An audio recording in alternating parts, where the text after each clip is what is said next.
సభాధ్యక్షులు పెద్దలు మాజీ మంత్రివర్యులు డొక్కా మాణిక్య వరప్రసాద్ గారు, నిర్వాహకులు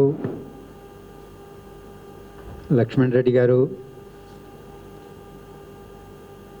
పెద్దలు వెలగపూడి గోపాలకృష్ణ ప్రసాద్ గారు, హరి గారు, ఇతర మిత్రులు, సభకు నమస్కారం. ఆలస్యంగా వచ్చినందుకు మన్నించమని కోరుతున్నాను.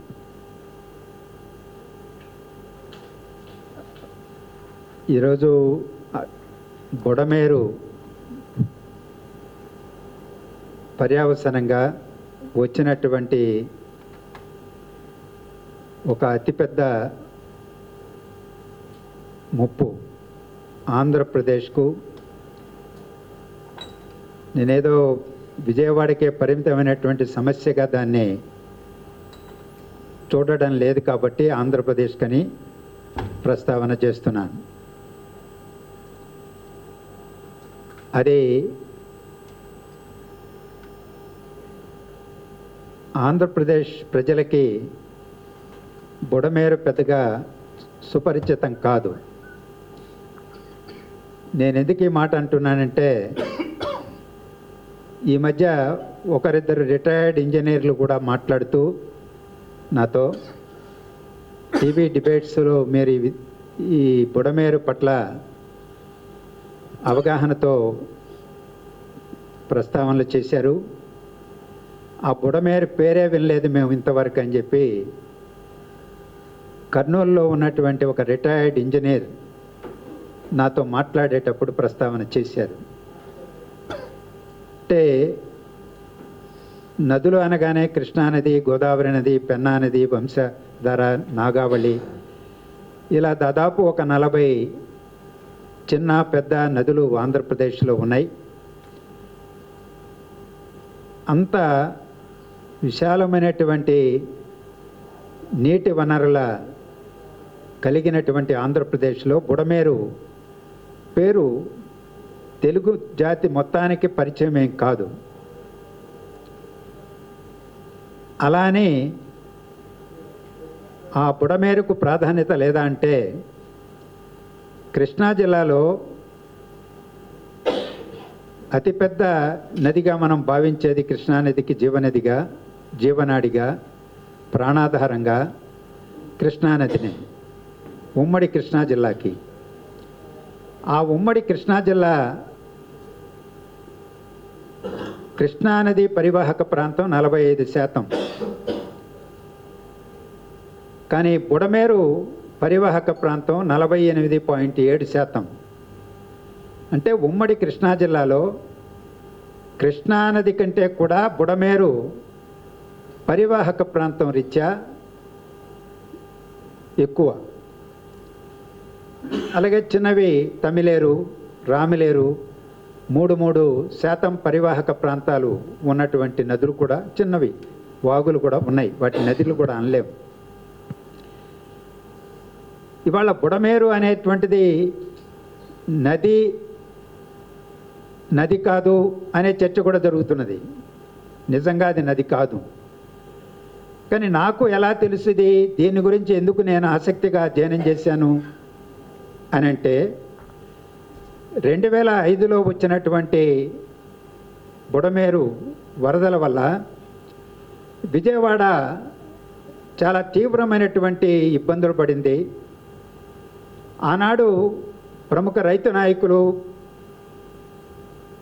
కొల్లి నాగేశ్వరరావు గారు ఒక చిన్న బుక్లెట్ వేయడం జరిగింది. ఒక పెద్ద ఉద్యమాన్ని కూడా నిర్వహించారు. దాని నుంచి విజయవాడను ఎలా పరిరక్షించుకోవాలనేటువంటి దానిపైన ఈనాడు మాజీ మంత్రిగా ఉన్నటువంటి దేవినేని ఉమా గారు కూడా ఆ ఉద్యమంలో ఆనాడు పాల్గొన్నటువంటి ప్రస్తావన కూడా ఉన్నది. ఆనాటి నుంచి బుడమేరు చరిత్ర ఏంటి, బుడమేరు ఎక్కడ పుడుతుంది, ఎక్కడికి ప్రవహిస్తుంది, వరదలు వచ్చినప్పుడు పర్యవసనాలు ఏంటి అనేటువంటిది నేను కాస్త అధ్యయనం చేశాను. ఈ వరదల సందర్భంగా మరింత ప్రత్యక్షంగా క్షేత్రస్థాయికి వెళ్ళి కళ్ళారా చూశాను, అర్థం చేసుకున్నాను, పర్యవసానాలను గమనిస్తా ఉన్నాను. ఈ బుడమేరు ప్రమాదం జరిగిన తర్వాత, వరదలు జరిగిన తర్వాత రాష్ట్ర ప్రభుత్వం ఏ వైపున ఆలోచన చేయాలి, దీన్ని నివారించడానికి తీసుకోవాల్సినటువంటి చర్యలేంటి, అమలు చేయాల్సినటువంటి పథకం ఏంటి, దీనిపైన దృష్టి సారించాలి. దృష్టి సారించడం మీద కాదు, కార్యాచరణకు పూనుకోవాలి. ఎందుకు ఈ మాట అంటున్నానంటే, దీనికి ఒక సుదీర్ఘమైనటువంటి చరిత్ర ఉన్నది. బ్రిటిష్ వాళ్ళ కాలం నుంచి కూడా ఈ సమస్యను వేధిస్తున్నటువంటిదే ప్రజానీకాన్ని. ఇవాళ మనం మాట్లాడుకుంటున్నటువంటి వెలగలేరు రెగ్యులేటర్, జగన్మోహన్ రెడ్డి గారు ప్రస్తావించినటువంటి ఆ రెగ్యులేటర్, ఆ గేట్లు ఎత్తివేయడం వల్లనే విజయవాడకు ప్రమాదం వచ్చింది అని ఆయన వ్యాఖ్య చేసిన తర్వాత నిజమేనా అనేటువంటి ఆలోచన సహజంగానే అందరికీ వస్తుంది. కానీ ఈ రెగ్యులేటర్ ఎప్పుడు కట్టారు? 1956 ఏప్రిల్ 11వ తారీఖున శంకుస్థాపన చేశారు. నేను మొన్న పోయినప్పుడు అక్కడ ఉన్నటువంటి శిలాఫలకం ఫోటో కూడా తీసుకొచ్చాను. అల్లూరి సత్యనారాయణరాజు గారు శంకుస్థాపన చేశారు. ఆ పక్కనే మరో బోర్డు ఉన్నది, బుడమేరు డైవర్షన్ ఛానల్. దాని ప్రవాహ సామర్థ్యం 15,000 క్యూసెక్కులు. అది పోలవరం కుడి కాలువ నిర్మాణం జరగకముందే ఈ బుడమేరు ముంపు నుంచి, ప్రమాదాన్ని నుంచి దిగువ ప్రాంతాల్లో ఉన్నటువంటి పంట పొలాలని, గ్రామాల ప్రజలని రక్షించడం కోసం అక్కడ నిర్మించినటువంటి డైవర్షన్ కెనాల్ ఉన్నది. అది మొదట ఒక 7,000 క్యూసెక్కుల సామర్థ్యంతో నిర్మించారు. ఇవాళది 15,000 క్యూసెక్కులకి విస్తరించబడి ఉన్నది. అంత నీరు ఆ కాలువలో ప్రవహించేటువంటి అవకాశం లేదు, అనేక అవరోధాలు ఉన్నాయి. ఆ బుడమేరు డైవర్షన్ ఛానల్ని ప్రకాశం బ్యారేజీ వరకు 37,500 క్యూసెక్కుల వరకు విస్తరిస్తే తప్ప ఫలితం ఉండదు అని చెప్పి ఇటీవల కాలంలో ప్రభుత్వం గుర్తించింది, నిపుణులు సూచించారు. అంటే మొట్టమొదట నిర్మించినప్పుడు దాని సామర్థ్యం వేరు, ఇప్పుడు విస్తరించిన తర్వాత దాని సామర్థ్యం వేరు, విస్తరించాల్సినటువంటి సామర్థ్యం వేరు. ఇది ముందు మనం గమనంలో పెట్టుకోవాలి. ఎందుకు ఈ విస్తరణ జరగాలి? పోలవరం కుడి కాలువ గోదావరి నదీ జలాలని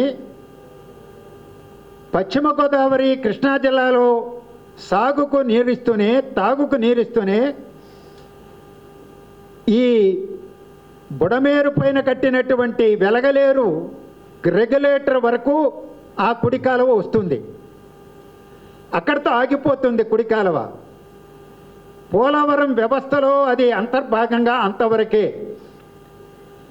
అక్కడ వరకు 174 కిలోమీటర్ల ప్రయాణం చేస్తుంది గోదావరి జలాలు. దాని తర్వాత వెలగలేరు రెగ్యులేటర్ నుంచి ప్రకాశం బ్యారేజీ వరకు 12 కిలోమీటర్లు దూరం ఉంటుంది. ఈ దూరం గోదావరి నదీ జలాలని 80 టీఎంసీలని ప్రకాశం బ్యారేజీకి తీసుకురావడానికి ఈ బుడమేరు డైవర్షన్ స్కీమ్ ఛానల్ని 37,500 క్యూసెక్కుల సామర్థ్యంతో విస్తరించడానికి నిర్ణయం చేశారు. కానీ విస్తరణ జరగలేదు. VTPS మధ్యలో నుంచి రావాలి. ఆ VTPS తీసుకొచ్చి వినియోగించుకునే నీరు కూడా, కృష్ణా నీరు తిరిగి ప్రకాశం బ్యారేజీకి పోవడానికి ఈ కాలువలోనే చేర్చడం జరుగుతుంది. అంటే పోలవరం నుంచి వచ్చేటువంటి గోదావరి నదీ జలాలు, VTPS వినియోగించుకునేటువంటి నీరు, బుడమేరు వరద నీరు, 3 రకాల నీళ్లు కలిసి ఆ కాలువ ద్వారా ప్రకాశం బ్యారేజీలకు వచ్చి కలవాలి. అది దానికి ఉన్నటువంటి ప్రాధాన్యత. ఈ వెలగలేరు రిజర్వాయర్ ఆ రెగ్యులేటర్ నుంచి ప్రకాశం బ్యారేజీ వరకు 6 చోట్ల సైఫన్ల ద్వారా సైఫన్స్ నిర్మించారు. 6 చోట్ల. ఆ 6 చోట్ల ఎందుకు ఆ సైఫన్స్ నిర్మించారు? కొండ ప్రాంతాల నుంచి, ఇతర పరివాహక ప్రాంతాల నుంచి చిన్న వాగులు వర్షం వచ్చినప్పుడు నీరు ఈ బుడమేరు డైవర్షన్ స్కీమ్ కెనాలు కింద నుంచి నీరు అవతలకి వెళ్ళిపోవడానికి నిర్మించిన సైఫన్స్ 6. అలాంటి సైఫన్స్లో శాంతినగర్ అనేటువంటి చోట ఒక సైఫన్ ఉన్నది. ఆ సైఫన్ దగ్గర కింద నీరు పోవడానికి అది నిర్మిస్తే అది ఓవర్ఫ్లో అయి 3 4 నీళ్ళు వచ్చి డైవర్షన్ ఛానల్లో పడిపోయినాయి ఉధృతంగా. ముందే ఆ ఛానల్లో వరద నీరు ఉధృతంగా ప్రవహిస్తున్నది. దానికి తోడు ఈ వాగునీరు వచ్చి అక్కడి నుంచి అందులో చేరింది. అక్కడే గండి పడింది. 1కి 3 గంటలు అక్కడే పడ్డాయి. ఒక్కొక్క గండి చాలా పెద్దది, 200 మీటర్ల పొడవున ఉన్నది. గండి పడినటువంటి చోట ఆ 3 గంటలను ఇప్పుడు పూడ్చారు. మేము ప్రత్యక్షంగా గోపాలకృష్ణ గారు, నేను అక్కడికి వెళ్ళాం. గండ్లు పడి పూడుస్తున్నటువంటి చోటికి వెలగలేరు రెగ్యులేటర్ దగ్గరికి వెళ్ళాం. పోలవరం కుడి కాలువ ఎక్కడొచ్చి కలుస్తుందో, ఎక్కడొచ్చి బుడమేరు సంగమం జరుగుతుందో అక్కడ వెళ్ళి చూసాం. పైభాగంలో ఏ వాగులు వంకలు బుడమేరులో కలుస్తున్నాయో, ఏ వాగులు కలిసి ఒక బుడమేరుగా పైభాగంలో ఫార్మ్ అవుతున్నదో ఆ ప్రాంతాలన్నీ కూడా, ఆ మండలాల్లో కూడా, గ్రామాల్లో కూడా తిరిగి వచ్చాం. అలాగే విజయవాడ దిగువ భాగంలో, విజయవాడ నుంచి గన్నవరం పోయే దారిలో మైలవరం, ఇదే మన విమానాశ్రయానికి సమీపంలో జాతీయ రహదారిని ఈ బుడమేరు దాటుతుంది. ఆ బుడమేరు కింద, ఆ బుడమేరు దగ్గర బ్రిడ్జి కింద బలంగా కంప చెట్లన్నీ బలిచిపోయి ఉన్నాయి. గుర్రపు డెక్క బలిచిపోయింది. నీరు కిందికి ప్రవహించడానికి వీల్లేని అడ్డంకిగా అక్కడ మారింది. ఒక రిటైర్డ్ ఇంజనీర్ ఆ భాగంలో, కృష్ణా డెల్టా భాగంలో ఎక్కడైతే బుడమేరు ప్రవహిస్తుందో, పరివాహక ప్రాంతం ఉంటుందో, కొల్లేరు సరస్సుకి నీరు ఎక్కడైతే చేరుతుందో ఆ ప్రాంతంలో పనిచేసిన ఎగ్జిక్యూటివ్ ఇంజనీర్ రిటైర్డ్ వెంకటేశ్వరరావు గారు ప్రస్తుతం అమెరికాలో ఉన్నాడు. అక్కడి నుంచి ఫోన్ చేశాడు. నేను పెట్టిన వీడియో డిబేట్స్ను చూసి, ఇవాళ మీరు పోలేరు కానీ ఎనికేపాడు దగ్గర నుంచి కొల్లేరు వరకు ఆధునీకరణ పనులు గవర్నమెంట్ స్కీము 2011లోనే ఆమోదించడం జరిగింది. ఇదిగో ఈ వివరాలు దానిది, మీరు అధ్యయనం చేయండి. దాన్ని అమలు చేయలేదు. ఎనికేపాడు దగ్గర కృష్ణా డెల్టా వ్యవస్థలో భాగమైనటువంటి ఏలూరు కాలువను బుడమేరు అండర్గ్రౌండ్లో సొరంగ మార్గంలో దాటాలి. ఆ సొరంగ మార్గం 7-8 వేల క్యూసెక్కుల సామర్థ్యంతోనే నిర్మించబడి ఉంది. అది సగానికి సగం పూడిపోయింది. ఇవాళ బుడమేరు ఇవాళ వరద వస్తే అక్కడ 7-8 వేల క్యూసెక్కులు కాదు కదా, 3,000 క్యూసెక్కులు కూడా కిందికి వెళ్ళే పరిస్థితి లేదు.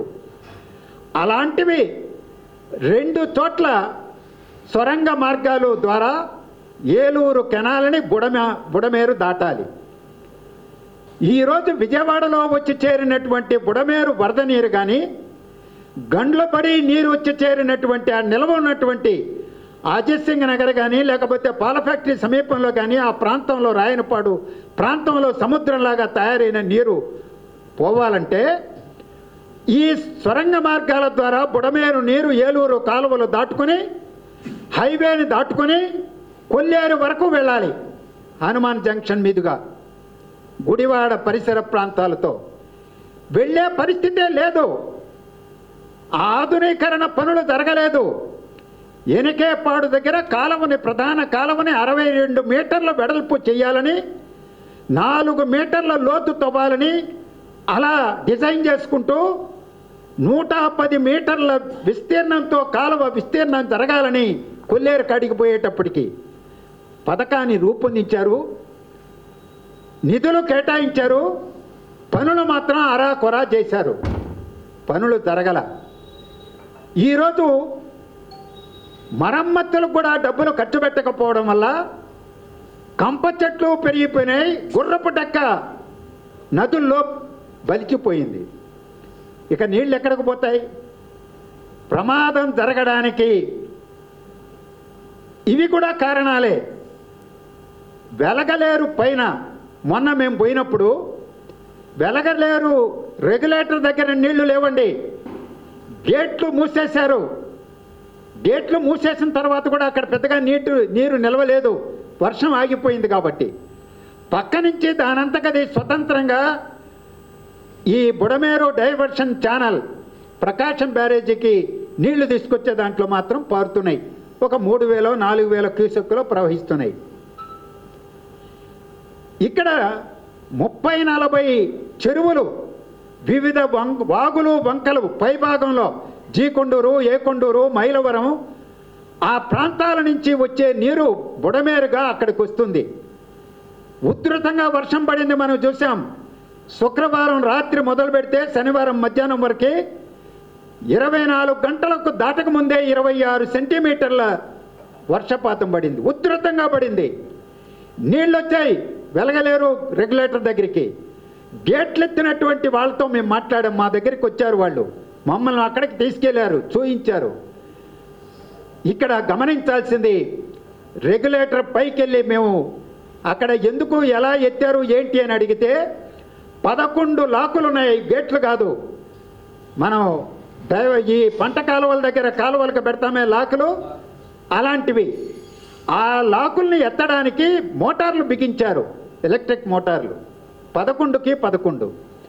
అందులో 7-8 మాత్రమే పనిచేస్తున్నాయట, ఒక 3-4 పనిచేయడంలా. ఒకవైపున వెలగలేరు రెగ్యులేటర్ దగ్గర 11 అడుగులు దాటిపోయి 12 అడుగులు పైన నీళ్లు, వీడియో కూడా నా దగ్గర షేర్ చేశారు, ఉంది, పొల్లిపోతున్నది. గేట్లు వెంటనే ఎత్తకపోతే పక్కనే ఉన్నటువంటి వెలగలేరు మీదకి నీళ్ళు వెళ్ళిపోతాయి, ఆ గ్రామం మీదకి మునిగిపోతుంది. పక్కన కింద ఉన్నటువంటి కౌలూరు మునిగిపోతుంది. తీవ్రమైనటువంటి ఆందోళనకు గురయ్యారు గ్రామస్తులు. అక్కడ పరిస్థితి ఏంటంటే మరింత ఆశ్చర్యం గొలిపేటువంటిది. ఇరిగేషన్ శాఖకు సంబంధించినటువంటి ఒక్కడంటే ఒక్క ఉద్యోగి అక్కడ లేడండి, అపాయింటెడ్ ఒక్క ఉద్యోగి లేడు. కాంట్రాక్ట్ ఉద్యోగి ఉన్నాడు అంటే లేడని చెప్పారు. ఒక ఇన్ఛార్జ్ ఎక్కడో పనిచేసే ఒక ఏఈకి అదనపు బాధ్యతగా దీన్ని చూడండి అని ఇచ్చారంట. ఆయన ఆ సమయానికి అక్కడ వచ్చాడు. గ్రామస్తులే, ప్రజాప్రతినిధులు, ఎన్నుకోబడినటువంటి ప్రజాప్రతినిధులు, గ్రామ పంచాయతీ నాయకులు వాటిని ఎత్తడానికి ప్రయత్నం చేసి కసరత్తు చేసి 3-4 లాకుల్ని 3-4 గంటలు శ్రమించారు వాళ్ళు. మోటార్లు పనిచేయవు, మాన్యువల్గా లేపాలి, మిగిలినటువంటి 7 మాత్రమే మోటార్లతో పనిచేసే పని.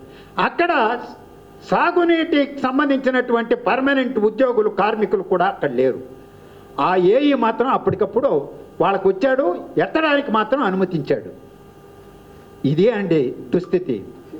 అక్కడ రెగ్యులేటర్ ఉంది, ఒక ప్రమాదకరమైనటువంటి బుడమేరది వరదలు వచ్చినప్పుడు విజయవాడను కింది ప్రాంతాలను ముంచేసినటువంటి చరిత్ర, చేదు చరిత్ర, ఘనమైన చరిత్ర. బ్రిటిష్ వాళ్ళ కాలం నుంచి నేటి వరకు ఉన్నది. మరి దాని పట్ల వహించినటువంటి శ్రద్ధ ఏంటో మనం గమనించాలి. రెండవది, గేజింగ్ మీటర్స్ ఎక్కడైనా ఉన్నాయని అడిగా. పై భాగంలో ఎక్కడా లేవు. ఈ రెగ్యులేటర్ కట్టారు కాబట్టి అక్కడ మాత్రం గేజ్ చేయగలరు. అక్కడికి ఎంత నీరు వచ్చిందో అవి కూడా పనిచేస్తున్నాయా లేదా అన్నాడు తెలియదు. ఓవర్ఫ్లో అయినప్పుడు మాత్రం ఇంక వాటిని ఎత్తేయాలనే భయం పుట్టుకొని లేపారు. సమాచారాన్ని కిందికి ఇచ్చినట్టుగానే అధికారులు చెబుతున్నారు ఈనాడు కూడా. అక్కడ లేపగానే కిందకి సమాచారం జిల్లా నీటిపారుదల అధికారులకి, జిల్లా కలెక్టర్కి అందరికీ చేరిపోయింది. ఒక 3-4 గంటలో 2-3 గంటలో పడుతుంది నీరు విజయవాడ పరిసర ప్రాంతాలకు రావడానికి అక్కడ గేట్లు ఎత్తిన తర్వాత. కానీ ఈలోపు డైవర్షన్ ఛానల్లో అక్కడొచ్చి గండిపడడం, పై నీళ్లు శాంతిపురం నుంచి అటు నుంచి వచ్చిన నీళ్లు ఈ నీళ్లు ఉధృతంగా రావడం, వెనక కృష్ణానది ఉధృతంగా ప్రవహిస్తున్నది. పరిస్థితి ఏంటి అన్నాడు? 5,25,000 క్యూసెక్కులు శ్రీశైలం నుంచి వదిలారు. వాటిని సాగర్ దగ్గర ఫుల్గా ఉంది కాబట్టి వాటిని కిందికి వదిలారు. పులిచింతల దగ్గర 5,23,000 క్యూసెక్కుల నీరు కిందికి వదిలారు. అంతవరకు తట్టుకుంటుంది ప్రకాశం బ్యారేజీ. ఇక్కడికి వచ్చేటప్పటికి పులిచింతల దిగువ భాగంలో, పులిచింతల పై భాగంలో మూసి కలుస్తుందండి. పులిచింతల కింది భాగంలో ఈ మున్నేరు, దాని కింద పాలేరు, ఈ నదులు కలుస్తాయి. ఆ మున్నేరు ఉధృతంగా ప్రవహించింది ఏనాడు కనీవిని రీతిలో. 1,87,000 క్యూసెక్కులు ఒక్క మున్నేరు నుంచి వచ్చి కృష్ణా జిల్లాలో కృష్ణానదికి చేరిపోయింది పులిచింతల దిగువ భాగంలో.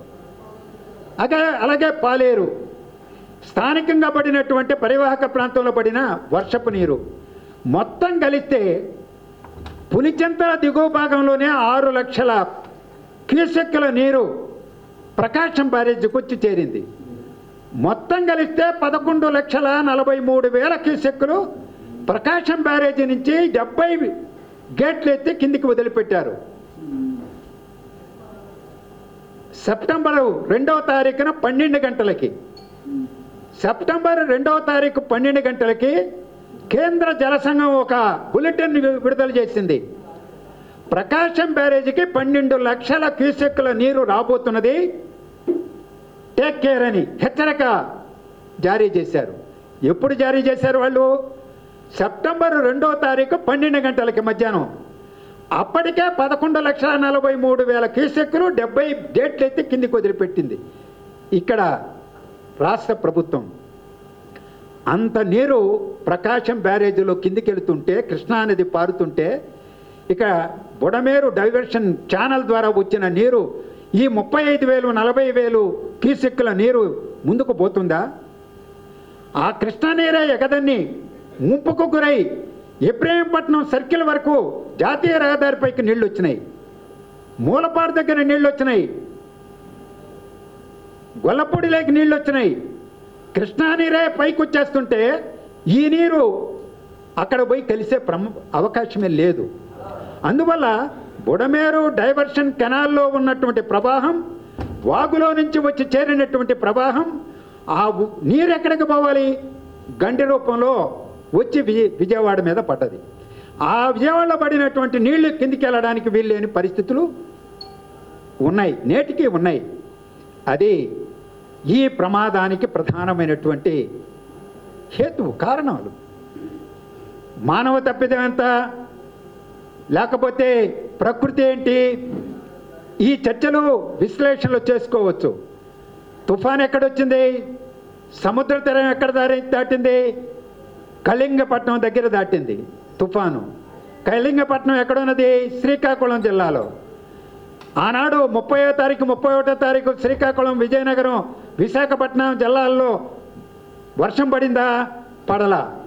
కానీ ఖమ్మంలో, మహబూబాబాద్లో, సూర్యాపేటలో, ఎన్టీఆర్ జిల్లాలో వర్షం పడింది.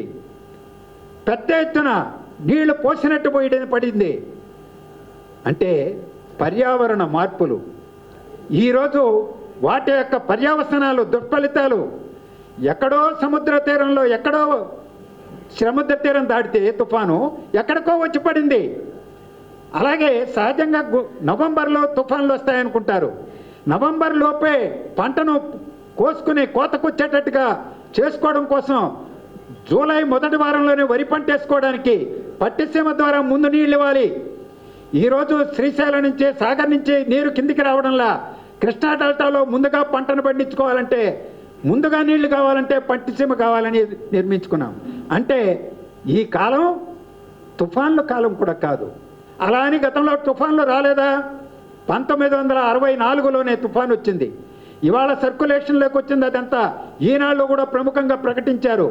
ఆంధ్రపత్రిక ఆనాడు రాసినటువంటిది. ఆనాడు 64లో ఆ రోజు కవులూరు మనిగిపోయింది. నేను నిన్న ఆ వార్త చూడగానే మా మిస్సెస్ని అడిగితే, ఆమె కవులూరు బిడ్డ, చిన్న పిల్ల. అప్పుడు మా అమ్మమ్మ చెప్పేది, మా తాత చెప్పేవాడు, కవులూరు మునిగిపోయింది, డాబా మీదకి తీసుకెళ్ళి మమ్మల్ని కాపాడారని. ఆ రోజు కవులూరు మునిగిపోయింది. అంటే కవులూరు మునిగిందంటే వెలగలేరు కూడా మునిగి ఉంటుంది. ఆ గ్రామాలన్నీ మునిగాయి. విజయవాడలో సత్యనారాయణపురం రైల్వే కాలనీ కూడా మునిగింది. సత్యనారాయణపురం రైల్వే కాలనీ ఎక్కడున్నది? ఈరోజు క్షేమంగానే ఉన్నది. ఈ వరదల్లో ఆ ప్రాంతానికి నీళ్ళు రాలా. ఆ రైల్వే లైన్ తొలగించే అక్కడ బీఆర్టీసీ రోడ్డు వేశారు. BRTS road. ఇవాళ సహాయ కార్యక్రమాలు, వాహనాలన్నీ అక్కడికే వచ్చి నిలబడి తీసుకెళ్తున్నారు సరుకులు. అంటే సత్యనారాయణపురం రైల్వే కాలనీ కూడా మునిగేంత స్థితిలో 64లోనే వచ్చింది. అది కూడా సెప్టెంబర్ 29నే ఆ తుఫాను కూడా వచ్చింది. అందువల్ల సెప్టెంబర్లో, ఆగస్టులో, అక్టోబర్లో తుఫాన్లు రాలేదు. పర్యావరణ మార్పులు, వాతావరణ మార్పుల వలన ఇప్పుడు వచ్చాయి అనడం కూడా సరైనది కాకపోవచ్చు. అందువల్ల దశాబ్దాల చరిత్ర బుడమేరుకున్నది, ప్రమాదాలు తెచ్చిపెడుతున్నది. తేడా ఆనాడు 64లో ఒకే డాబా ఉందని రాశారు అందులో. అంటే ఒకే పక్కా భవనం. కానీ ఈరోజు మల్టీ స్టోరేజ్ బిల్డింగ్లో అపార్ట్మెంట్లు, విల్లాలు, విలాసవంతమైనటువంటి విల్లాలు, ఆ భూములన్నింటినీ కూడా ఆక్రమించి సరైనటువంటి డ్రైనేజీ వ్యవస్థ లేకుండా, మురుగు కాలువల వ్యవస్థను ధ్వంసం చేసి నిర్మించుకోకుండా ఉన్నది కూడా నిర్మించుకోకుండా అని అంటున్నాను. 500 కోట్ల రూపాయలు కేంద్ర ప్రభుత్వం విజయవాడ డ్రైనేజీ కోసం ఇస్తే 100 కోట్లు ఖర్చు పెట్టింది గత ప్రభుత్వం. అంటే 2014-19 కాలంలో. మిగిలినటువంటి డబ్బులు ఏమైనాయి? ఖర్చు పెట్టారా? ఈరోజు విజయవాడకు వచ్చే డ్రైనేజీ వ్యవస్థను ఒకసారి చూడండి ఎంత అధ్వానంగా ఉన్నదో. మామూలు ఈ నగరంలోనే అలా ఉంటే, ఇక పాత టౌన్లో, ఆ అజిత్ సింగ్ నగర్ ప్రాంతంలో, పాయికారావుపేట ప్రాంతంలో ఎంత అధ్వానంగా ఉంటుందో మనం ఊహించగలం. ఇక్కడ 500 కోట్లు గుంటూరుకి ఇచ్చారు. మీకు ఇక్కడ కళ్ళ ముందు కనిపిస్తుంటుంది డ్రైనేజీ వ్యవస్థ. ఆ 500 ఖర్చు పెట్టుంటే ఆ డ్రైనేజీ వ్యవస్థ ఇంత అధ్వాన స్థితిలో ఉంటుందా? అంటే డ్రైనేజీ వ్యవస్థను నిర్లక్ష్యం చేయడం మానవ తప్పిదమే. నిధులు ఖర్చు పెట్టకపోవడం, ఇంత చరిత్రను చూసి కూడా, వరదల చరిత్రను చూసి కూడా విజయవాడలో ఖర్చు పెట్టకపోవడం చరిత్ర క్షమించదు ప్రభుత్వాలని, ఎవరైనా సరే అధికారంలో ఉండండి. అలాగే అక్రమ లేఅవుట్లు, ఇష్టం వచ్చినట్టు అనుమతులు, అక్కడ లో లెవెల్ ఏరియా. ఒకప్పుడు చెప్పేవాళ్ళు గొల్లపూడి తర్వాత ఇబ్రహీంపట్నం వరకు ఎడం వైపున కానీ కుడి వైపున కానీ ఇళ్ళు కట్టుకోవాలంటే నీళ్ళు వచ్చి వరద ప్రాంతం అండి, అందుకని అక్కడ ఎవరు ఇళ్ళు కట్టుకోలేదని. ఇప్పుడు కట్టేశారు అంతా కూడా, కొత్త కొత్త కాలనీలు వచ్చేసినాయి. అందువల్ల మానవ తప్పిదం అనేది వివిధ రూపాల్లో ఉంటుంది. లంచగొండి వ్యవస్థ, అక్రమంగా అనుమతులు ఇవ్వడం, ఇష్టారాజ్యంగా కట్టేయడం, డ్రైనేజీ వ్యవస్థ లేకపోవడం, ఉన్నదాన్ని మూసేయడం, బుడమేరు సహజ సిద్ధంగా ప్రవాహం జరగాల్సినటువంటి ప్రాంతాలన్నీ కూడా ఆక్రమించుకోవడం. మొన్న మేము పోయినాం, పడవలో వెళ్ళాం. పడవలో వెళితే అది కంప చెట్టు అని అడిగా నేను గోపాలకృష్ణ గారిని. మా పక్కన ఉన్నటువంటి ఆ ఊరు ఆయన చెప్పాడు అది చెరకు తోట అండి అని. పైన మాత్రమే కనిపిస్తున్నది ఆకులు, అది చెరకని అనుకోవాలా నేను. మళ్ళా మీరు నన్ను అపార్థం చేసుకోవద్దు, చెరకు కూడా తెలియదా నీకని. అక్కడ చెరకు తోట ఉంటే కదా పైన మొక్కలు కనిపిస్తున్నాయట, అంత వచ్చేసినాయి. అంటే ఆ బుడమేరులో తీసుకెళ్ళి ఆక్రమించి పంట పండించుకుంటున్నారు, చెరకు పండించుకుంటున్నారు. ఇంకా నీరు ఎక్కడికి పోతుందండి, ఎలా పోతుందండి, ఉపద్రవాలు ఎలా రావండి, వరదలు ఎందుకు రావు, ఎందుకు నష్టం జరగదు?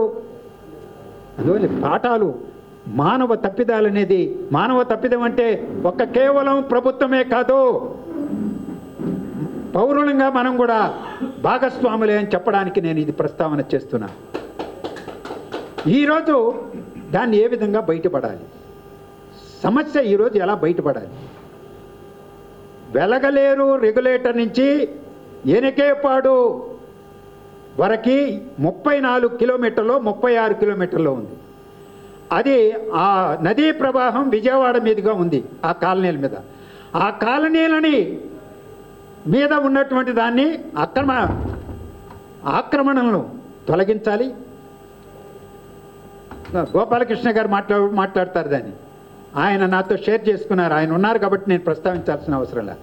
అలాగే స్ట్రైటన్ చేయడానికి వెలగలేరు రెగ్యులేటర్ నుంచి ఎనకేపాడు వరకు వీలైనంత ఆ వంకర టింకర్లు లేకుండా ఒక కెనాల్ను నిర్మించడానికి ప్రత్యామ్నాయ మార్గం ఏమైనా ఉన్నదా ప్రభుత్వం ఆలోచించాలి. రెండవది ఎనకేపాడు నుంచి కొల్లేరు సరస్సు వరకు. కొల్లేరు సరస్సుది ఒక చరిత్ర, సుప్రీంకోర్టులో కూడా వ్యాజ్యాలు నడుస్తున్నాయి. అది 60% ముంపుకు గురైంది. ఏషియా ఖండంలోనే అతిపెద్ద మంచినీటి సరస్సు అది. యూరోప్ ఖండం నుంచి కూడా పక్షులు వస్తాయి ఇక్కడికి లక్షల సంఖ్యలో. అది ఒక పర్యాటక కేంద్రంగా అద్భుతంగా డెవలప్ చేస్తే రాష్ట్ర ప్రభుత్వానికి ఒక ఆదాయ వనరు. కానీ అది 60-70% ముంపుకు గురైపోయింది, ఆక్రమణలకు గురైపోయింది. దారంతా కూడా చేపల చెరువులు, రొయ్యల చెరువులు అయిపోయినాయి. ఈరోజు దాన్ని ఏ విధంగా డీల్ చేయడం, రాష్ట్ర ప్రభుత్వం ఏ విధంగా చేస్తుంది, సమాజం ఏ విధంగా సహకరిస్తుంది? ఈ బుడమేరు నీరు కిందికి వెళ్ళినా ఎక్కడికి పోవాలి? ఆ సరస్సులోకి వెళ్ళాలి. ఆ సరస్సే ఈ విధంగా దౌర్భాగ్య స్థితిలోకి నెట్టబడితే ఇక నీరు ఎక్కడి నుంచి పోవాలి? అక్కడికి వెళ్ళి సముద్రంలోకి వెళ్ళాలి. అందువల్ల బుడమేరు అనేటువంటిది ఉమ్మడి కృష్ణా జిల్లా, పశ్చిమ గోదావరి జిల్లా వీటన్నింటినీ దృష్టిలో పెట్టుకొని పథకాన్ని రూపొందించి అమలు చేయాల్సినటువంటిది ఒకటి ఉంది. రెండవది, ఈరోజు పత్రికల్లో చూశాను, ప్రభుత్వం ఇరిగేషన్ శాఖ వాళ్ళు ఇచ్చిన నివేదికలు వాటిని కూడా కాస్త దృష్టికి వచ్చినాయి నాకు. వాళ్ళు ఏమంటున్నారంటే ప్రకాశం బ్యారేజీ పైన ఇంకొక ఆనకట్ట కట్టాలని. ఇంకొక ఆనకట్ట కాదు, ఆనకట్ట కడితే ఇప్పుడు ప్రకాశం బ్యారేజ్ దగ్గర ఎంతండి? 3 టీఎంసీలు నిల్వ ఉన్నాయి. 3 టీఎంసీల దాని సామర్థ్యం. కానీ అక్కడ వైకుంఠాపురం దగ్గర గతంలోనే జగన్మోహన్ రెడ్డి ప్రభుత్వం కాదు, అంతకుముందు చంద్రబాబు నాయుడు ప్రభుత్వం గోదావరి, కృష్ణా, పెన్నా నదుల అనుసంధానంలో భాగంగా వైకుంఠాపురం దగ్గర 20 టీఎంసీలు, 10 టీఎంసీలకు పైన 20 టీఎంసీలు నిల్వ ఉండేట్టుగా ఒక రిజర్వాయర్ కట్టాలని ప్రతిపాదించబడింది. 10, 15, 5 ఆనకట్టలు ప్రతిపాదనలు మానుకొని 20 టీఎంసీల సామర్థ్యంతో వైకుంఠాపురం దగ్గర రిజర్వాయర్ నిర్మించి తీరాలి. అది నిర్మిస్తే పులిచింతలు ఎందుకు కట్టారు? కృష్ణా డెల్టా స్థిరీకరణ కోసం. ప్రకాశం బ్యారేజ్ దగ్గర నీటిని నిలవేసుకోలేం కాబట్టి, సముద్రంలోకి వెళుతున్నాయి కాబట్టి పైనుంచి నీరు వచ్చినప్పుడు నిలవేసుకుని వాడుకోవడానికి పులిచింతలు కట్టడం జరిగింది. ఈరోజు అమరావతి మహానగరం నిర్మాణం జరుగుతున్నది. నీరు కావాలి, అవసరాలు ఉన్నాయి. కృష్ణా డెల్టాకు స్థిరీకరణ జరగాలి, అవసరాలు ఉన్నాయి. రాష్ట్రం విడిపోయింది, తెలంగాణ ప్రభుత్వంతో నీటి తగాదాలు వచ్చాయి. బ్రిజేష్ కుమార్ ట్రిబ్యునల్ కూడా వ్యాజ్యం నడుస్తున్నది. ఈరోజు శ్రీశైలం నుంచి సాగర్కు, సాగర్ నుంచి ప్రకాశం బ్యారేజీకి నీరు వచ్చేటువంటి సమస్యలు కూడా చాలా ఉన్నాయి. అందువల్ల పులిచెంతల కంటే కింద చేరేటువంటి ఈరోజు మనం చూసాం ఎంత ఉధృతంగా ఈ నదులు వచ్చి చేరాయో. ఆ నదుల నీటిని సముద్రం పాలు కాకుండా కాపాడుకోవడానికి వైకుంఠాపురం దగ్గర రిజర్వాయర్ కట్టాలి. అక్కడి నుంచి సాగర్ కుడికాలకు అనుసంధానం చేసి సాగర్ కుడికాల ఆయకట్టుకు కూడా ఆ పొల్లాపురం దగ్గర అటు చెప్తున్నారు 100 టీఎంసీలు, 150 టీఎంసీలు సామర్థ్యం కలిగినటువంటి రిజర్వాయర్లు కూడా కట్టొచ్చని. చంద్రబాబు నాయుడు గారేమో ఆయనకి ఇంకా దురాశ. ఎలా సాధ్యమో నాకు తెలియదు అనుకోండి, నేను ఏమి ఇంజనీర్ని కాదు. ఆయన అంటున్నాడు ఆ బొల్లాపల్లి నుంచి బనకచల్ల క్రాస్ రెగ్యులేటర్ వరకు తీసుకెళ్ళి అక్కడి నుంచి ఒక దారిలో ఎస్ఆర్బీసీకి, ఇంకొక దారిలో తెలుగు గంగ, ఇంకొక దారిలో కేసీ కెనాల్కి, ఇంకొక దారిలో తీసుకొచ్చి సోమశిలకు నీళ్లు కలుపుతామంటాం. ఇంకోసారి తీసుకెళ్ళి శ్రీశైలంలో కలిపి ఎత్తిపోసి నీటిని వాడుకుందాం అంటున్నాను. అది సాధ్యమో నాకు అసాధ్యమో నాకు తెలీదు. ఇక్కడ ఎవరైనా ఇంజనీర్లు ఉంటే చెప్పాలి. నాకైతే అది దుస్సాహసమని. ఎందుకంటే ఆ బొల్లాయిపల్లి నుంచి నల్లమల అడవులన్నింటినీ సొరంగ మార్గాల్లో తీసుకెళ్ళాలి. ఆ తీసుకెళ్లాల్సిన అవసరం ఉందని నేను అనుకోవడంలా, వేరే మార్గాలు ఉన్నాయి. దాన్ని వెలుగొండ ప్రాజెక్టు ఆయకట్టు మొత్తానికి తీసుకెళ్ళడానికి మాత్రం గోదావరి నీళ్లు తీసుకెళ్ళి సోమశిల కలిపితే చాలు.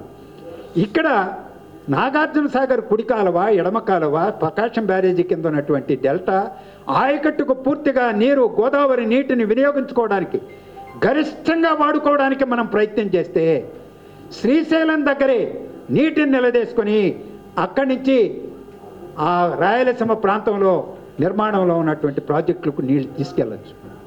అలాగే శ్రీశైలం పైన అసలు శ్రీశైలం, సాగరు, పులిచింతల, ప్రకాశం బ్యారేజీ వరకు నీళ్లు రాకుండానే శ్రీశైలం పై భాగంలో సిద్ధేశ్వరం అనేటువంటి చోట ఇవాళ కేంద్ర ప్రభుత్వం వంతెనల రోడ్డు మార్గాన్ని నిర్మిస్తున్నారు. హైవేలో భాగంగా నిర్మిస్తున్నారు. అటు తెలంగాణ నుంచి ఆంధ్రప్రదేశ్కు కనెక్ట్ చేస్తూ. తీగల వంతెన కాదయ్యా బాబు, అక్కడే ఆనకట్ట కట్టండి, అక్కడ ఒక చిన్న రిజర్వాయర్ కట్టండి, ఒక 50 టీఎంసీలో 40 టీఎంసీలు అక్కడైనా లేయండి.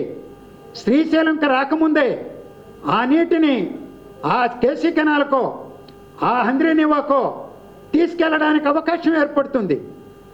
అలాగే కర్నూలుకు పైభాగంలో కేసీ కెనాల్ కోసం 1 టీఎంసీ నిల్వ సామర్థ్యంతో సుంకేసల ఆనకట్ట కట్టారు.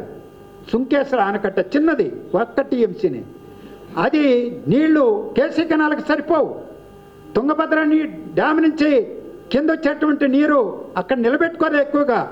అందుకని ఆ సుంకేసల పైభాగంలో తుంగభద్ర పైన గుండ్రేవుల దగ్గర ఒక రిజర్వాయర్ ఒక 20 టీఎంసీలతో కట్టమని ప్రతిపాదనలు ఉన్నాయి. ఇంజనీర్లు ప్రతిపాదించారు. గతంలో ముఖ్యమంత్రిగా చంద్రబాబు ఉన్నప్పుడు పరిపాలన అనుమతి ఇచ్చాడు, జగన్మోహన్ రెడ్డి పరిపాలన అనుమతి ఇచ్చాడు. ఈరోజు దాన్ని అడుగు ముందుకేసి తెలంగాణతో మాట్లాడండి. చూశాం కదా ఈ వరదల ముప్పు.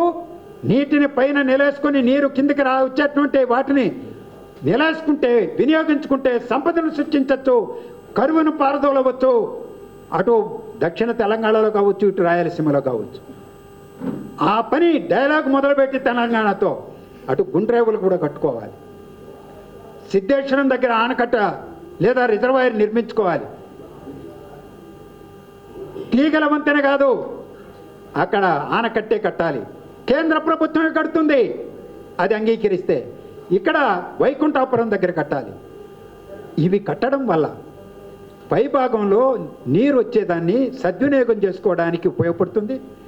వరద ముప్పు నుంచి కింది ప్రాంతంలో ప్రజానీకాన్ని కాపాడడానికి దోహదపడుతుంది. ఈరోజు ప్రకాశం బ్యారేజీ 11.43 లక్షల క్యూసెక్కులు 2వ తారీఖు 12 నుంచి 3 గంటల వరకు 3-4 గంటల పాటు వదిలిపెట్టారు. అదే కేంద్ర జలసంఘం చెప్పినట్టు 12,000 క్యూసెక్కులు వచ్చుంటే, అదే 12 లక్షలు, అదే ఆలమట్టి నుంచి, జూరాల నుంచి, తుంగభద్ర డ్యామ్ నుంచి 2009లో వచ్చినట్టు ఒక 20,000 15 లక్షల క్యూసెక్కులో శ్రీశైలానికి వచ్చుంటే, ఆ శ్రీశైలం నిండుంది కాబట్టి కిందికి వదిలితే, నాగార్జున సాగర్ కిందికి వదిలితే 2009లో ఇక్కడ అప్పుడే 10,90,000 క్యూసెక్కులు వచ్చినాయి. అలాంటి పైనీరు కూడా ఎక్కువ భాగం వచ్చుంటే, లక్షల సంఖ్యలో క్యూసెక్కులు వచ్చుంటే ప్రకాశం బ్యారేజీ ఈ పాటికి అన్నమయ్య ప్రాజెక్టు కొట్టుకుపోయినట్టు కొట్టుకుపోయేది. ఆనమాలు లేవు. అన్నమయ్య ప్రాజెక్టు దగ్గర 39 మంది చనిపోయారు. ఆ రోజు జగన్మోహన్ రెడ్డి గారే అధికారంలో ఉన్నారు. ఈనాటికి సహాయ కార్యక్రమాలు చేయలే. వాళ్ళకి తలదాచుకోవడానికి గుడిసె కట్టి లేదు. తాడేపల్లికి వచ్చి కలవడానికి వస్తే పోలీసులు ఈడ్చి పడేశారు, జుట్లు పట్టి తన్ని తగలేశారు. ఆయన కూడా మాట్లాడతాడు ఈరోజు. ఏం చేద్దాం?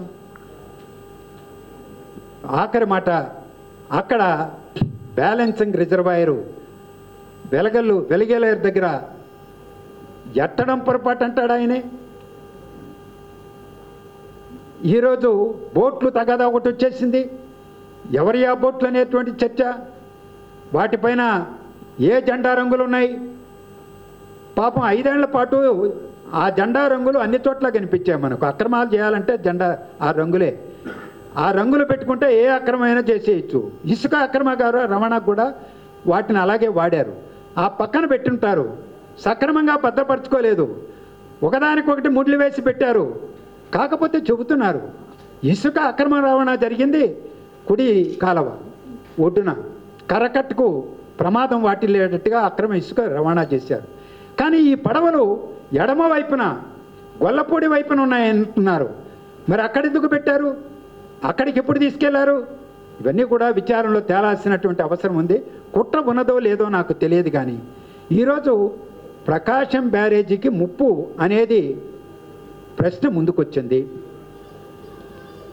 ఆ ప్రశ్నను అడ్రస్ చేయాలంటే కేవలం వైకుంఠాపురం వరకే, పులిచింతల వరకే ఆగకూడదు. ఆ పైభాగానికి కూడా పోవాలి. కొత్త కొత్త ఆలోచనలు చేయాలి. పైభాగంలోనే వరద నీటిని వాడుకునేటువంటి ఏర్పాట్లు జరగాలి. ఇది నేను చివరి మాటగా చెప్పదలుచుకున్నది. ఇది మానవ తప్పిదాలు లేవా అంటే అవి కొన్ని ఒకటో అరా ఉంటాయి. కానీ ప్రకృతి కన్నెర చేసింది. వరదలు వచ్చినాయి. ఆ వరద కూడా 24 గంటల్లో విపరీతంగా వచ్చేసింది. ఊహించని రీతిలో వచ్చింది. చరిత్ర సృష్టించబడింది ఆ నీరు ప్రవాహం. అందులో ఈ బాధలన్నీ ప్రజలు పడాల్సిన పరిస్థితి వచ్చింది. ఇప్పుడు ఉపశమనం కార్యక్రమాలు కూడా గవర్నమెంట్ను మనం మనస్ఫూర్తిగా అభినందించాలి. నేను వీడియోలు కూడా చేసి పెట్టాను. నేను వాకింగ్లోకి వెళితే వందల సంఖ్యలో తూర్పుగోదావరి జిల్లా నుంచి ఆహార గిడ్డంగుల నుంచి తీసుకొచ్చేసారు, డంప్ చేశారు. బియ్యం మనుషులకు సంబంధించి వెళ్ళేస్తే సంఘమిత్ర అని, ఇంకొక వారియర్స్ అని, డాగ్ స్వచ్ఛంద సేవ సంస్థలు, కుక్కలు, ఆవులు, పిల్లులు ఎక్కడెక్కడో దాక్కొని ఉన్నాయి. వాటికి 4 రోజులు 5 రోజులుగా భోజనం లేదు. వాటి దగ్గరికి నీటిలో వెళ్ళి ఈరోజు వాటికి ఆహారాన్ని పెడుతున్నారు. మహిళలు ఆ వీడియోలు చూస్తే కంపనం పుడుతుంది. అసలు ధైర్యం ఎంత సాహసం చేస్తున్నారని. ప్రభుత్వం చేసే వాటికంటే కూడా ఎక్కువగా ప్రాణాలకు తెగించి అక్కడ చేస్తున్నటువంటి వాళ్ళు ఉన్నారు. సహాయ కార్యక్రమాలు ప్రజలకు చేసేవాళ్ళు, ఈ జంతువులకు చేసేవాళ్ళు, ఇవన్నీ కూడా ఆ వీడియోలు కూడా వైరల్ అవుతున్నాయి ఈరోజు. అలాంటి సహాయ కార్యక్రమాలకు మన వంతు భాగస్వాములు కావడానికి మనం ప్రయత్నం చేయాలి.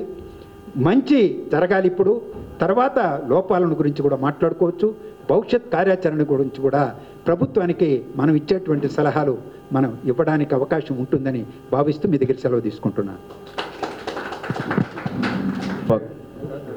ఒక్కటే ఫోటో చేద్దాం అనుకున్నా, చూపిస్తాను. జగన్మోహన్ రెడ్డి గారు గేట్లు ఎందుకు ఎత్తారు అని అన్నారు కదా. గేట్లు ఎత్తకపోతే ఆ వెలగలేరు రెగ్యులేటర్ చూడండి చీలిపోయింది. ఇంకొక గంట గన ఉంటే ఆ మొత్తం నేను ఇంతకుముందు అన్నట్లు అన్నమయ్య ప్రాజెక్ట్ లాగా వాషౌట్ అయిపోయింది. కనిపిస్తుందా? నేను సమాధానం చెప్పడం కాదు. నిన్న ఆ గండ్లు పడిన చోటికి శాంతినగర్ మీదుగా వెళ్ళాను. ఆ కాలనీలోకి వెళ్ళాను, ఒక వీధిలోకి. గవర్నమెంట్ నిర్మించి ఇచ్చినటువంటి ఇళ్ళే అవి. కొంతమంది మహిళలు కనిపించారు. ఒక మహిళను అడిగాను, మీ ఇంట్లోకి నీళ్ళు వచ్చాయా, ఎప్పుడు మళ్ళా తిరిగి వచ్చారు, ఎక్కడ ఉన్నారు, తలదాచుకున్నారు. నీళ్ళు రావడం మొదలు పెట్టగానే మా బంధువుల ఇంటికి పైకి వెళ్ళిపోయాండి, నిన్న వచ్చి మళ్ళా ఇల్లంతా శుభ్రం చేసుకున్నాము అని అంటూ ఆమె కొనసాగింపుగా, నేను అడగకుండానే, ఆయన అది ఇచ్చాను ఇది ఇచ్చానని చెప్పి ఎప్పుడూ చెప్పుకుంటూ ఉంటాడండి. అంటే ఇంక పేరు చెప్పాల్సిన అవసరంలా చాలా ఆగ్రహంగా అంటుంటాడండి. ఆయన అవి మాకు ఇవ్వకపోయినా బాగుండేది, ఈ కాలువ గన విస్తరించే గట్లు బాగా కట్టుంటే బలంగా మాకు ఉపద్రవం ఉండేది కాదు, ప్రాణాపాయ స్థితిలోకి మేము నెట్టబడే వాళ్ళం కాదు అనింది. ఒక సామాన్యురాలు పెద్దగా చదువుకున్నట్టుగా నాకు అనిపించలేదు. ఆమె ఇచ్చినటువంటి సమాధానమే అది. నేను దాన్ని మీకు దృష్టికి తీసుకొస్తున్నాను. ఎందుకంటే 6,888 కోట్ల రూపాయల నష్టం వివిధ శాఖలు, రహదారులు, నీటిపారుదల, పంచాయతీరాజ్ అన్నీ చూశారు కదా పత్రికలో, అంతా కలిపి నష్టం అన్నారు. అది ప్రభుత్వ అంచనా, తాజా ప్రాథమిక అంచనా. ప్రజలకు జరిగినటువంటి అంచనా చెప్పలేము. ఒక సామాన్య పేదవాడు కూడా, ఆటో దొక్కేవాళ్ళు కూడా, వేసుకునే వాళ్ళు కూడా ఇంట్లో ఒక చిన్న టీవీ పెట్టుకుంటారు, ఒక ఫ్రిడ్జ్ ఉంటుంది, అదో ఇదో అవన్నీ కూడా సర్వనాశనం. మొత్తం వస్తువులు, తినుబండారాలతో సహా అన్నీ, నిత్యావసర వస్తువులతో సహా వాళ్ళ సరుకంతా, బట్టలు అన్నీ కూడా కట్టుబట్టలతో బయటకు వచ్చేసారు. అవన్నీ సర్వనాశనం. ఆ అంచనా ఎంత ఉంటుందని ఇప్పుడు ఎవరైనా చెప్పగలరా? ప్రభుత్వం చెప్పగలదా? వాళ్ళే అంచనా వేసుకోలేకపోతున్నారు ఇంకా. అందువల్ల ఆ నష్టంతో పోల్చినప్పుడు ఆ డైవర్షన్ కెనాల్ 37,500 క్యూసెక్కుల విస్తరణ చేయడానికి 456 కోట్ల రూపాయల అంచనా వ్యయం. అందులో 150 కోట్లు మాత్రమే ఖర్చు పెట్టారు. 300 కోట్ల రూపాయలు ఈ రాష్ట్ర ప్రభుత్వం దగ్గర డబ్బులు లేవా? కట్టలేకపోయారా? ఆ నిర్మాణం పూర్తి చేయలేకపోయారా? అలాగే ఎనకేపాడు నుంచి కొల్లేరు వరకు ఉన్నటువంటి వాటన్నిటిని జీవో నంబర్ 365 2020లో సెప్టెంబర్లోనే అనుకుంటాను, మొత్తం 196 కట్టడాలు, నిర్మాణాలు రాష్ట్ర వ్యాప్తంగా ఒక్క కలంపోటుతో రద్దు చేసేశారు. వాటికి ఖర్చు పెట్టింది 20%, 30%, 40% నిధులు. మిగిలిన డబ్బులు ఖర్చు పెట్టి నిర్మాణం చేసుంటే పోనీ 4,000 వేసుకోండి, 10,000 వేసుకోండి ఆ ప్రాజెక్టులకు, ఆ పథకాలకి. అలాగే ఈ బుడమేరు స్కీమును పూర్తి చేశారనుకోండి, ఆ 4,000, 400, 500 కోట్లు పూర్తి చేసి ఈ 7,000, 10,000, 20,000 కోట్ల రూపాయలు ప్రజలకు, ప్రభుత్వానికి, మీకు, నాకు, అందరికీ కూడా ఆదాయమే కదా. అంటే ప్రభుత్వాల యొక్క ప్రయారిటీస్ మారాలి. సంపదను సృష్టించేటువంటి వాటిపైన పెట్టుబడి పెట్టాలి. ఇవాళ క్యాపిటల్ ఇన్వెస్ట్మెంట్స్ అని చెప్తుంటారు. మా మల్లికార్జునరావు గారు వెనకాల ఉన్నారు, చార్టెడ్ అకౌంటెంట్ గారు. ఆ క్యాపిటల్ ఇన్వెస్ట్మెంట్ రోజు పడిపోతూ ఉంది. క్యాపిటల్ ఇన్వెస్ట్మెంటే లేదు. ప్రభుత్వ రంగంలో పరిశ్రమలు పెట్టడానికి లిబరలైజేషన్ పాలసీసే తిరస్కరించాయి. ఇక ప్రాజెక్టులు, నీటిపారుదల ప్రాజెక్టులు కూడా నిర్మించరు. చెబితే చాలా కష్టం. నేను ఇంతకుముందే ఈ హాల్లోనే మాట్లాడాను. అదొక పెద్ద చాటభారతం అవుతుంది. నేను వాటి వివరాల్లోకి వెళ్ళను. తెలుగు గంగ, గాలేరు నగరి, హంద్రీనివా, వెలుగొండ ప్రాజెక్టు, ఆ మాటకు వస్తే పోలవరం ఎన్ని దశాబ్దాల నుంచి నిర్మాణంలో ఉన్నాయో మీకు, నాకు, అందరికీ తెలుసు. అందువల్ల ఒక ప్రాజెక్టు ఒక 5 ఏళ్లలో 6 ఏళ్లలో పూర్తి చేయాలంటే నిర్దిష్ట వ్యయంతో ఖర్చు పెడితే 1 సంవత్సరం 6 నెలల్లో, ఇప్పుడు పట్టిసీమ ఏడాదిలో కట్టాలి, ఏడాదిలో నిర్మిస్తే బోనస్ ఇస్తానని మనం ఈనాటి ముఖ్యమంత్రి ఆనాడు చెప్పి వాళ్లకు కమిషన్ కూడా అదనంగా బోనస్ ఇచ్చారు. ఏడాది లోపే 11 నెలల్లోనే కట్టడంతో అలా బోనస్ ఇచ్చి చచ్చారు. 1,350 కోట్లదే 1,600 కోట్లకు వచ్చింది. నిర్మాణం జరిగింది. 4 ఏళ్ళు దానివల్ల నీళ్ళు వచ్చాయి. ఎన్ని వేల కోట్ల రూపాయలు రైతులకు పంట రూపంలో ఆదాయం వచ్చిందో, ప్రభుత్వానికి ఆదాయం వచ్చిందో మనం అంచనా వేసుకోవచ్చు. అందువల్ల నిర్దిష్ట కాల వ్యవధిలో ప్రాజెక్టులను నిర్మించి నీటిని వినియోగించుకుంటే సంపద సృష్టించబడుతుంది, ఉపాధి అవకాశాలు కల్పించబడతాయి, అందరికీ మేలు జరుగుతుంది. ఆ ప్రత్యామ్నాయాన్ని నేను ఇక్కడ నిర్దిష్టంగా సూచిస్తామన్నారు. వస్తున్నా నిర్దిష్టంగా అలాంటి ఇది. అలాగే అమరావతికి సంబంధించి నీటిది అవసరం పెరుగుతుంది. కొండవీటి వాగు లేకపోతే ఇంకోటో అవే, వాటి మీద జాగ్రత్తలు తీసుకోవాలి. ఇంకా అలాంటి కట్టాలి నీటికి సంబంధించి. ఈరోజు మునిగిందనేటువంటి కోణంలోన మీరు అడిగింది నన్ను.